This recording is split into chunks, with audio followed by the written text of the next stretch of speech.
let's start po sa naming age ko. Okay, so I'm Derek Joseph Vidila. Age ko ay 28 years old. So, yun. Sa school na lang pa to ay so 9 years na ikot na rin po ako sa guidance advocate. Okay. Ano po yung mga educational attainment niya para po maging isang counseling practitioner? Okay. So first, kailangan yung bachelor's mo is, sabi na ng topic up with regard sa guidance counseling. So kailangan graduate ka ng bachelor's mo na Bachelor of Science in Psychology. After nun, guidance counselor ka na po ba, sir? Hindi pa counselor, pero pwede ka maging advocate. Pero, kung ito yung purpose mong career, kailangan mo pang mag-take ng masteral. So, graduate din po ako ng Master of Arts in Education, major in Guidance and Counseling. Okay. So, ano po, sa'yo lang po talaga yung Yes, sa ngayon, yun pa lang yung alam ko na paraan para makapag-masteral ka ng Guidance and Counseling. Kasi specific talaga eh. So, kapag ito yung purpose ng field, kailangan mo talaga mag-masteral ng Guidance and Counseling. So, ilang years po yung process? Process. So, sa college, tuloy-tuloy naman ako sa awa ng Diyos. 4 years po ako. And sa masteral, doon nagtagal. Why? Kasi naabutan ako ng pandemic. Last, naabutan din po kasi ako ng international publication. So, usually, ang research dyan ay normal. Di ba? Pag sa college, malamay graduate, meron thesis, tapos by conclude. Sa masteral kasi hindi, solo. And sa school na pinag-enrollan ko po, sa graduate, hindi po pwede kasi yung quantitative yung research. Qualitative. So, more on case study. Kaya mas matagal. And also, international publication, ito yung kung saan na mas mahaba yung process when it comes sa pagdidepend ko ng thesis. Ano po yung value na dapat actually counseling practitioner must process to become an effective counselor? Okay, so siguro ito naman wala to sa pinag-aralan ko nung masteral. Based on experience na lang. Okay? So dito, sabi ko kasi inyo sa 9 years na mahigit dito as a guidance advocate. So hindi ko pa tinatawag ko sa sarili ko as counselor kasi pag sila ng guidance counselor, ito yung makapasa sa board exam. So advocate. Okay? So ano ba yung values dapat? Siguro matutulong ko dito first is yung huwag ka maging judgmental. Pangalawa yung empathic listening. Why? Bakit ka hindi ka maging judgmental? Kasi para maging effective ka ang counselor, so para at least maging effective ka na practitioner po ng counseling, syempre, everyday, hindi natin alam kung ano yung sorpresa papasok sa pintuan ko ng opisina ko. Iba't ibang klaseng problema yan. So, syempre, kung ikaw, hindi mo maging judgmental mo, diba? So, may possibility kasi na yung isang bata o yung client mo, hindi na mag-open up sa'yo, or hindi na gano'n effective yung procedure. And plus, yung practice kasi hindi naman lahat ng bata o kahit kumagalang, kailangan ng payo ko. Minsan kahit makinig ka lang, diba? So, yung pakikinig pa lang na yun, makita talagang maramdaman. Iba kasi pakikinig lang na sa pakikinig ka na yung empathic listening, kung baga nararamdaman ng client mo na nauunawaan mo siya, naiintindihan mo siya, and part ng kanyang support system ngayon. So, yun yung mga natutunan ko po na dito po sa aking field. So with that, ano po yung mga challenges na usually po nakakaharap ninyo sa everyday work po, and then paano po siya nakaka-affect sa mental health? Okay. So, actually, ganda ng tanong mo. Aaminin ko, nung mga una kong taon, sobra akong na-stress. Kasi hindi may iwasan. Imagine nyo, no? Ang trabaho ko dito, yung problema ng mga kabataan eh. Diba, minsan ka sabi mong problema, ang hirap na eh. Tapos everyday, yung problema ang papasok sa'yo. So first, ano yun talaga ang hirap. Kasi, ano eh, uuwi ka na, iisipin mo pa. Tapos minsan kahit gabi, hindi ka makakatulog. Ano ba nangyari dun sa batang, ano nangyari, ano bang dapat na gawin, etc. Pero, as time goes on, sabi ko nga, hindi naman kasi pwede na ako ipa-apektuhan. Kung naapektuhan ako, sabi nga nila sa pag-aaral, kung naapektuhan ka na rin, nag-emotional yan ako na rin sa client mo, baka hindi mo na maibigay yung tamang sa kanya, intervention. So, first nung nangyari sa mental health ko doon, talagang pinractice ko na siya.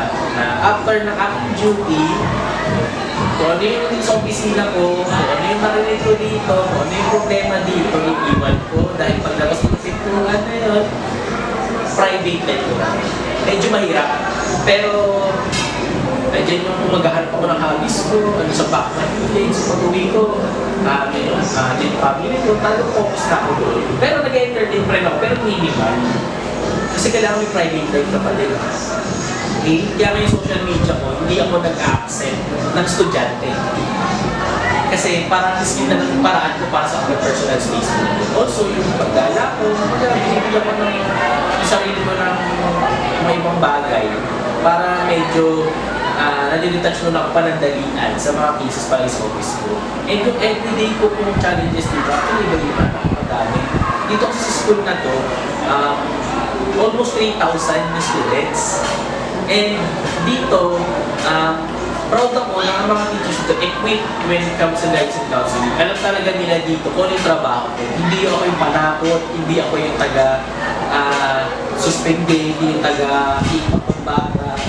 So, inalis ko yun, yung ganong stigma.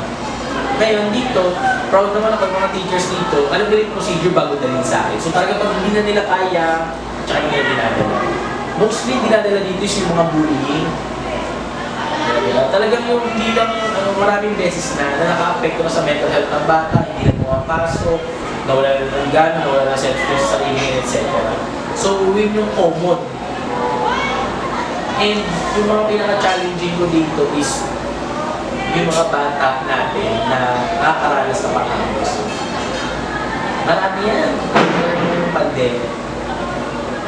Marami yan. Kasi syempre, daming nagbago ng pandemic, may mga wala ng trabaho, may kasama na sa bahay, etc. And knowing yung kultura ng mga bata ngayon, diba? So, mas madalas pa mag-open sa kaibigan, etc. So, yun yung mga challenging sa akin. Kasi, iba na usapan yun eh. Talagang mas mataas na siya, hindi na siya sa loob ng klase. So, yun yung may kailangan intervention na mahaba-haba. Yun yung mga challenging sa akin. Kaya ang usapan ng Diyos, kinakaya ko na. So, yung way niyo po ng pag-overcome sa stress is yung pag-iwalay po ng work-life nyo and then yung business nyo. So, punta na lang po tayo sa work setting niyo po. So, can you introduce your work setting and its nature po? So dito po, guidance advocate ko sa Lawapato National High School.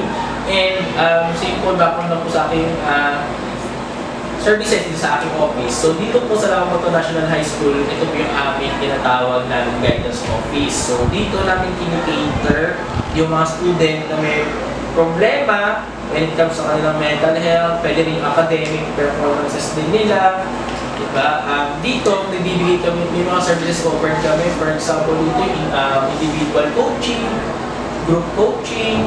So, hindi pa talaga counseling yung tawag ko kasi nga po, hindi pa po ako license. Okay? So, yun po yung tamang term. So, like coaching, nandito din yung common, yung parental and teachers conference. So, pagpapatawag ng magulang. And also, part din po ng aking trabaho din po is nagbibigay din po ako ng mga talks or mga symposium when it comes sa mental health, child protection policy, leadership skills, kasi part din po ang guidance office din po sa aming NSMG. And sa mga teachers din naman po is kapag po may mga problema when it comes po, tandaan natin mas malalim naman yung batas din ng kabataan. So, isa rin po yung ako dito sa paaralan na to na may mas alam po sa usapin po yun.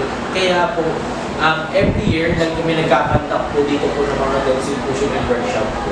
So, ganun po umiikot. And also, career guidance. Kasi syempre, hindi lang naman yung guys, hindi sa problema, including pati yung career. Kasi part po siya ng aking trabaho. So, sa career guidance, especially sa mga grade 9, 10, and 12 namin, so, nandiyan yung career guidance na kung saan na yung bata, syempre, nire-ready na natin sila na sa next chapter ng kanilang life as a student. So, doon yung kailangan ma-develop din pa nilang skills, talent nila, interest nila, di ba, kung saan ba sila yung hilig nila, and i-develop at kung saan ba silang kurso pupunta, di ba, or saan ba silang track or strand pag senior high school nila. So, gina-guide din namin sila. Kasi, dito tinuturo namin sa bata na ang pagpili ng puso mo, not necessarily depende ka sa kaibigan mo, sa magulang mo. Mas maganda pa rin at your own. Kung hindi, saan ko magaling? Ano yung hilig mo? So yun yung mechanical guidance mo.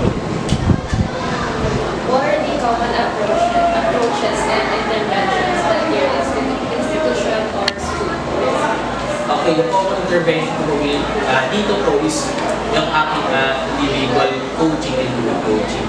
And, yun po, yung pagpapatawag ko po sa magulang, nandun din yung parental conference ko kasi isa po siyang effective way dahil usually po ng problem ng kabataan yung mali na support system. Kasi yung communication yung wala, ay yung nawawala na kasi sa bahay. Diba? Uwi, ganyan. Ganyan masisisi yung mga magulang din. Kasi sabi ko nga palagi, iba naman na yung panahon ngayon na noon, nanay lang nagkatrabaho, yung tatay lang nagkatrabaho, nanay, housewife, kumbaga yung bata pag-uwi, meron siya nakakausap, anything eh. Both may parents sa trabaho. So ngayon, yung communication, hindi yung nawawala. Kasi syempre pag uwi ng bata, sasabihan niya kung may problema siya, etc. So dito, during our parental conference, binibigyan ng linaw lang namin ulit yung duties and responsibilities ng bawat isa, including the parents. Ngayon, kapag individual coaching naman, doon yung bata, kausapin natin, iyaan natin siya ma-realize ano ba yung problema mo? Ano ba yung dapat natin gawin? Ano ba yung dapat mong gawin? Di ba? Ano ba yung dapat mong gawin para ma-overcome yung problema mo na yan, para mag-develop ka? Kasi ang guidance office ko, hindi kami yung nagbibigay ng sagot sa problema ng bata. Ginaguide lang namin yung isang bata o yung kahit yung buong pamilya mismo na ano ba yung problema? Kaya natin siya makarealize, ano ba yung solution dyan? Bakit? Kasi hindi pwede na makampante siya na kami magbibilang ng sagot. Eh paano kung hindi mo pala effective sa kanya yung solution na yun? Diba? And syempre, sa skills na matututunan din niya, diba na when it comes to decision making, diba? Matututo siya maging independent sa pagdating ng panahon, sarili na lang din yung aasahan.